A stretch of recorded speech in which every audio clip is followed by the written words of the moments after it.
और सीरीज को आप अगर करना चाहते हैं सपोर्ट तो वीडियो को लाइक करना मत भूलिएगा। कोशिश करते हैं यहाँ पर 25,000 लाइक्स की। So let's see if you can do that now. पहला क्वेश्चन आपसे ये पूछ रहा है, फर्स्ट ऑफ ऑल जो यहाँ पर अवार्ड्स की लिस्ट है ना, ये देखो एक ऐसी शख्सियत की यहाँ पर मृत्यु हुई है जो मगसस्य अवार्डी, पद्मश्री अवार्डी, पद्म भूषण, पद्म विभूषण, ये सब अवार्ड्स इनको मिले थे। हम यहाँ पे बात कर रहे हैं डॉक्टर वी शांता की। जी हाँ, इनका निधन हो चुका है। अनफॉर्चुनेटली आपको यहाँ पर यह बताना है कि इन्होंने इसमें से किस फील्ड में अपना कंट्रीब्यूशन दिया था। सही उत्तर यहाँ पर है ऑप्शन सी, ऑन्कोलॉजिस्ट। ऑन्कोलॉजी क्या होती है? ऑन्कोलॉजी होती है वो फील्ड जहाँ पे आप एक्सप्लोर करते हो कैंसर से लड़ने के तरीके, कैंसर को कैसे हम रोक सकते हैं, उसको हम कैसे कंट्रोल कर सकते हैं। सो कैंसर से लड़ने का जो प्रोसेस है, जो मेडिसिन की फील्ड है, उसको हम कहते हैं ऑन्कोलॉजी। और ये थी विश्व प्रसिद्ध ऑन्कोलॉजिस्ट जो इनको अवार्ड्स दिए जा चुके हैं, उससे भी आप समझ गए होंगे। और प्रधानमंत्री नरेंद्र मोदी जी ने भी यहाँ पर शोक जताया है इनकी मृत्यु पर। इन्होंने ये कहा है कि doctor V Shanta will be remembered for her outstanding efforts to ensure top quality cancer care. और ऐसा नहीं है कि इन्होंने बस इंडिया में ही काम किया है, साउथ एशिया के लोगों के लिए ही काम किया है, दुनिया भर में भी इनका कंट्रीब्यूशन काफ़ी बड़ा है। ये एक टाइम पर मेंबर थी of World Health Organization advisory committee on health. और WHO के हेडक्वार्टर्स कहाँ पर आपको मिलेंगे? ये मिलेंगे जनेवा, स्विट्जरलैंड में। तो याद रखिएगा, doctor V Shanta, oncologist, died at the age of 94। Okay, so आगे बढ़ते हैं अगले प्रश्न की तरफ। यहाँ पे आपसे पूछा जा रहा है कि अब से नेताजी सुभाष चंद्र बोस की जो जयंती है, जो इनका बर्थडे है, इसको हम किस नाम से सेलिब्रेट करेंगे, किस दिवस के रूप में हम इसको सेलिब्रेट करेंगे?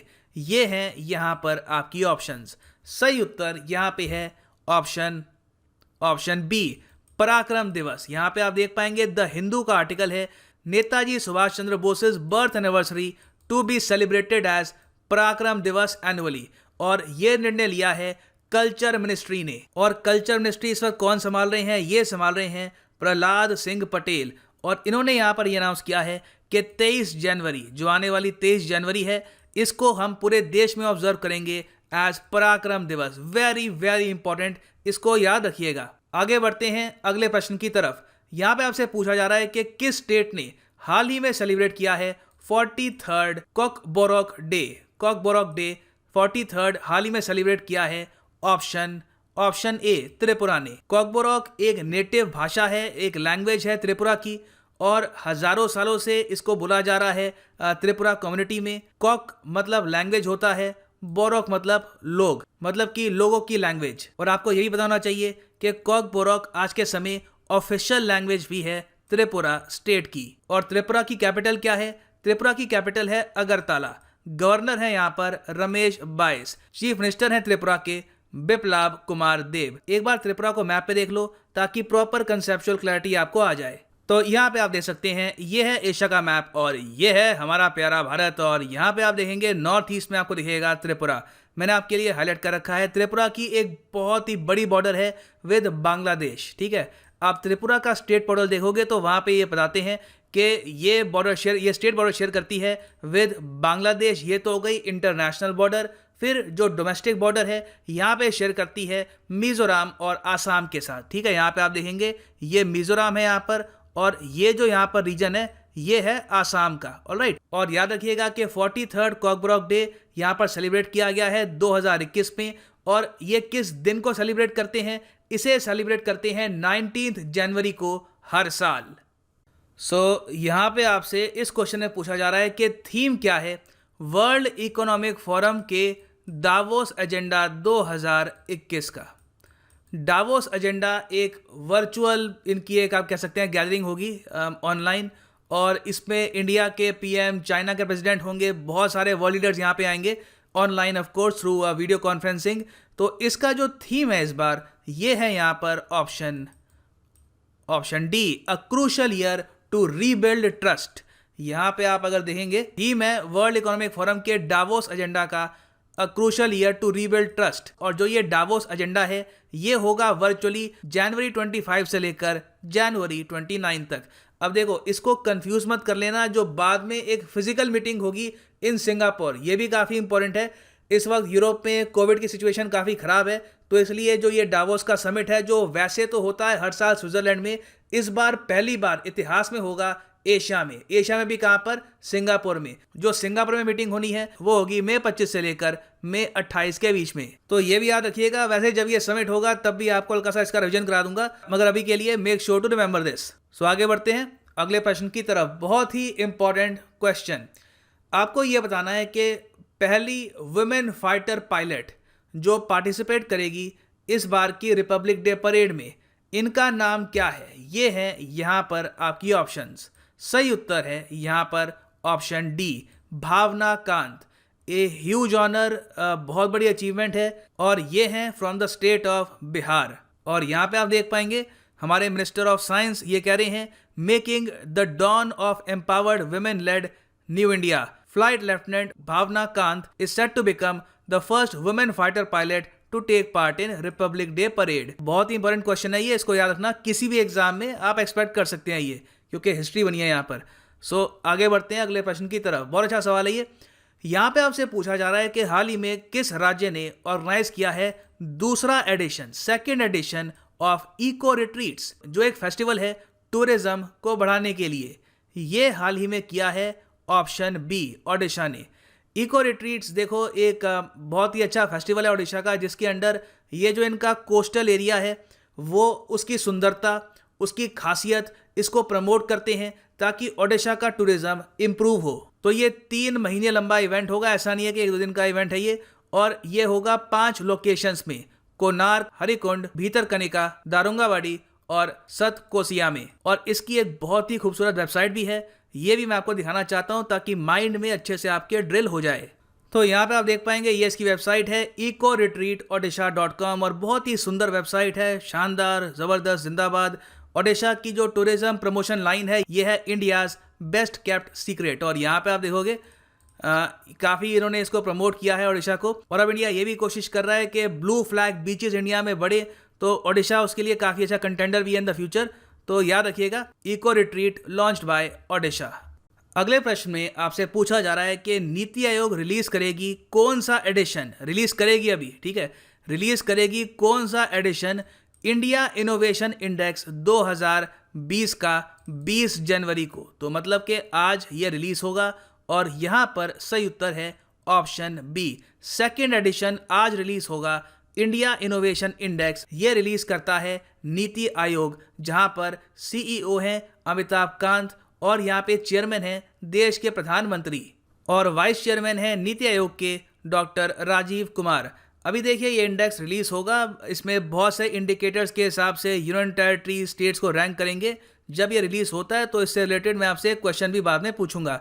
तो अभी के लिए याद रखिएगा, इसका है ये सेकेंड एडिशन। और यहाँ पे आप देख पाएंगे इस पे आर्टिकल भी है, NITI Aayog to launch second edition of India innovation index 2020। तो आगे बढ़ते हैं अगले प्रश्न की तरफ। बहुत अच्छा सवाल है। Joint Indo France air exercise ये कंडक्ट की जाएगी जोधपुर में 20 जनवरी से। आपको ये बताना है कि इस बायलैटरल एयर एक्सरसाइज का नाम क्या है। ये है यहाँ पे आपकी ऑप्शंस। सही उत्तर यहाँ पे है, बहुत अच्छा नाम दिया है, स्टाइलिश नाम, याद रहेगा आपको। सही आंसर है यहाँ पर option C, exercise desert knight. Desert knight है यहाँ पे सही उत्तर। डेजर्ट नाइट 21 होगी यहाँ पर जोधपुर राजस्थान में फ्रॉम 20 जनवरी। और यहाँ पे आप देखेंगे इसमें खास बात यह है कि फ्रांस भी अपने रफाइल ला रहा है। जी हाँ, फ्रांस की जो वायुसेना है वो तो ऑब्वियसली यूज़ करती ही है रफाइल, और इंडिया भी अपने रफाइल यहाँ पे इस्तेमाल करेगा। उसके अलावा मिराज 2000, सुखोई 30, जो हमारे ट्रांसपोर्ट एयरक्राफ्ट हैं इनको भी हम यूज़ करेंगे। बहुत ही important bilateral air exercise between India and France. और यहाँ पे आप देखेंगे टाइम्स ऑफ इंडिया की ट्वीट है, कुछ ही घंटों पहले फ्रांस का जो कंटीजेंट है ये इंडिया आ चुका है। और यहाँ पे आप देखेंगे ये यहाँ पे फ्रेंच कंटीजेंट है, और ये आ गए हैं यहाँ पर राजस्थान में। बहुत ही इंपॉर्टेंट है, इसको याद रखिएगा। और फ्रांस के साथ जो हमारी आर्मी की होती है एक्सरसाइज, इसको हम कहते हैं शक्ति। जो नेवी की होती है इसको हम कहते हैं वरुण। और जो हमारी सबके अलावा एक एयर एक्सरसाइज अलग से होती है उसका नाम है गरुड़। Alright, very important. अगला प्रश्न आपसे ये पूछ रहा है कि हाल ही में यूनियन हेल्थ मिनिस्टर ने डेडिकेट किया है नया बर्न्स और plastic surgery block AIIMS Delhi का, All India Institute of Medical Sciences. आपको यहाँ पर यह बताना है कि हेल्थ मिनिस्टर ने यह कहा है कि इसे हम डेडिकेट करते हैं इस प्लास्टिक सर्जरी ब्लॉक को to the father of plastic surgery. तो ये फादर ऑफ प्लास्टिक सर्जरी कौन है जो आजकल न्यूज में भी है? फिर से सही उत्तर यहाँ पे है ऑप्शन बी, सुश्रुता ऋषि। सुश्रुता ऋषि को हम कहते हैं द फादर ऑफ सर्जरी। और यहाँ पे आप देख पाएंगे इस पे एक आर्टिकल है, All India Radio News Service Division का, health minister doctor Harshvardhan inaugurates newly constructed burns and plastic surgery, और इसे इन्होंने डेडिकेट किया है to the father of plastic surgery. आगे बढ़ते हैं। ये क्वेश्चन आपसे पूछ रहा है कि कोलम आजकल काफी न्यूज में है। ये ऑफ कोर्स है एक इंडियन आर्ट फॉर्म जिसको हाल ही में यूज किया गया था, मतलब डिस्प्ले पे रखा गया था during the virtual kick off of Biden Harris inauguration. जो बाइडन और कमला हैरिस आज 20 जनवरी को अपनी शपथ लेंगे as president and vice president of USA, और इनके लिए जो स्वागत हो रहा है उसमें वर्चुअल एस्पेक्ट काफी था, काफी कुछ वीडियो कॉन्फ्रेंसिंग के जरिए भी किया गया। तो जो वर्चुअल किक ऑफ सेरेमनी थी इसकी, यहाँ पर जो कोलम यूज किया गया है जो एक इंडियन आर्ट फॉर्म है, ये आपको भारत के किस रीजन में मिलेगा? यहाँ पे है आपकी ऑप्शंस। सही उत्तर यहाँ पे है option A, southern reason. South India की एक बहुत ही खूबसूरत आर्ट फॉर्म है कोलम, और यहाँ पे आप देख पाएंगे ये इसकी कुछ फोटो है। तो इसी के साथ वेलकम किया गया है जो बाइडन और कमला हैरिस का टू पावर। ऑलराइट, तो यहाँ पे आप देख सकते हैं, इस पे आर्टिकल भी है द इंडियन एक्सप्रेस का, auspicious kolam drawings mark the kick off Biden Harris inauguration ceremony. तो अब बात करते हैं उस प्रश्न के बारे में जो मैंने आपसे पूछा था 19 जनवरी 2021 को। मैंने आपसे पूछा था कि नेशनल हैंडलूम डे हम कब सेलिब्रेट करते हैं? ये हम सेलिब्रेट करते हैं ऑप्शन डी, 7 अगस्त को every single year. Very important, और इस पर अनूप शाह ने दिया है एक बहुत ही अच्छा आंसर। इन्होंने यहाँ पर बताया है कि सबसे पहले इसको शुरू कब किया गया था? इसको शुरू ही किया गया था 2015 में by the prime minister of India. बाकी उसके अलावा भी स्वदेशी मूवमेंट से रिलेटेड अच्छे पॉइंट्स उन्होंने शेयर किए हैं। Good answer by Anoop Shah. Now अब बात करते हैं आज के क्वेश्चन के बारे में। इस बार यहाँ पे मैं आपसे पूछ रहा हूँ एक डिफिकल्ट क्वेश्चन जो सीधा एक गूगल सर्च मार के आपको आंसर इसका नहीं मिलने वाला। क्वेश्चन आपसे ये पूछ रहा है कि वर्ल्ड बैंक के कितने मेंबर हैं? बहुत अच्छा सवाल है, और ये सवाल आया था उत्तराखंड पीसीएस 2016 के एग्जाम में। ये है यहाँ पे आपकी ऑप्शंस। आपको बताना है कि वर्ल्ड बैंक के मेंबर्स कितने हैं। आंसर करो यहाँ पर। सही उत्तर मैं आपको कल की वीडियो में दे दूंगा, और जो भी लोग कमेंट सेक्शन में आंसर करें, अगर आपको उनका आंसर पसंद आता है, इन्फॉर्मेटिव लगता है, तो आंसर को लाइक करिएगा, उनको एनकरेज करिएगा, और वीडियो को भी लाइक एंड शेयर आप कर सकते हैं। सो ये है अंत इस वीडियो का। मिलता हूं आपसे कल सुबह। Thanks for listening and as always God bless you all.